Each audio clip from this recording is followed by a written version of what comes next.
Hi guys, Lee here, and I'm just making this video which is brutally honest. It's pretty personal to be fair, but I know it's equally as important. Next week is Eating Disorders Awareness Week 2018, which is very personal and close to my heart for me. Some of you may or may not know my backstory, but I had an eating disorder from the ages of about 13 to 29, so even when I qualified as a personal trainer, I'm 35 now. My purpose of the video and to share the information I'm going to share is to hopefully reach out and help people who are suffering from eating disorders realize that there is light at the end of the tunnel. You know, I genuinely never thought I was going to get better. But here I am now, and hopefully to help you realize that talking about things is the first step on the road to recovery. Now, you don't have to talk to thousands of people like I'm doing. Just getting started by speaking to one person will begin that journey to recovery. So primarily for me, it was bulimia. I would make myself sick after food, whether it was a biscuit or whether it was enough to feed a small army.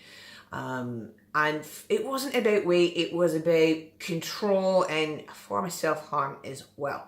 And it got bad, it got worse and worse and worse as the years went by, so that I was sick more than 10 times a day easily. I didn't have to even put my fingers down my throat to be sick.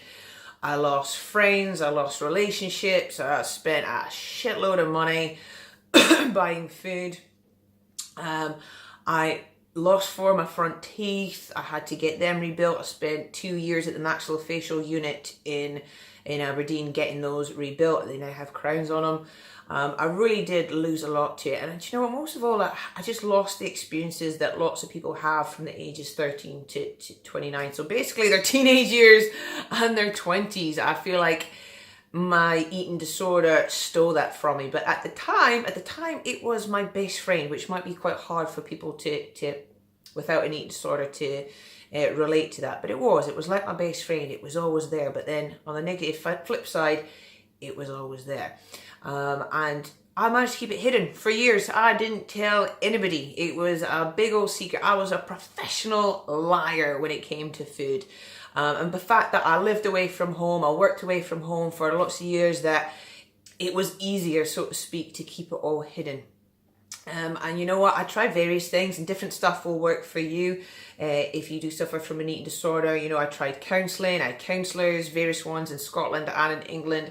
I had psychiatrists, I've had a life coach, I've been in Cornhill at being an outpatient.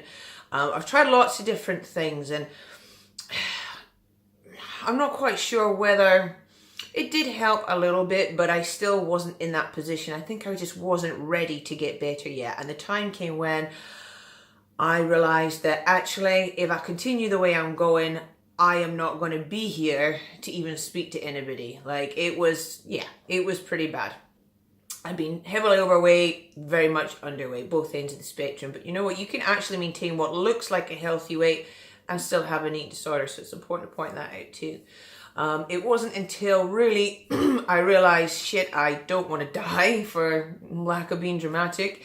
And when I discovered personal training, and really finding fitness was a big kicker for me to help me turn things around. Like I said, even when I went up to do my personal trainer course in Glasgow for 6 weeks, I was doing my best to not be sick. But you know what, when you have this illness, and it's a bit like an addiction as well, it's very difficult to just be like, you know, and cut it. But it was less and less, and then as I learned more about my body, as I was pushing my body harder and finding it difficult to do what I was doing, I smoked at that point, I still drank. You know, it's important to know I was on Prozac, 60 milligrams of Prozac, not when I did my personal trainer course, but I had been, various antidepressants, sleeping tablets, you know, the whole shebang. Throughout the years, I mean, I've got about 14 years of stories I could tell you, but, you know, I'm just kind of telling you the highlights, so to speak. You know, it was really bad. However, throughout the years, finding fitness, being surrounded by positive people, it really helped me turn my life around. And now I'm a personal trainer, I've got my own business, I'm married, I've got a beautiful daughter, Things are, much, there's that light. I'm at that light at the end of the tunnel, but it's, it's always there. Even though I have had an eating disorder, I will always have an eating disorder. It will always be there. I can just manage it much better. But it's taken time of chipping away constantly throughout the years. But the first thing is talking about it, accepting it, and trying to find a way forward that works for you. Now, you may or not know of BEAT. It's UK's leading organisation, charity to help people with eating disorders and also families with people with eating disorders, because it can be tough on them too. Well, it is tough on them too. So I'll put a link somewhere for you guys, anybody who's interested, wherever you're watching this. I'll put a link to BEAT if you would like to contact them.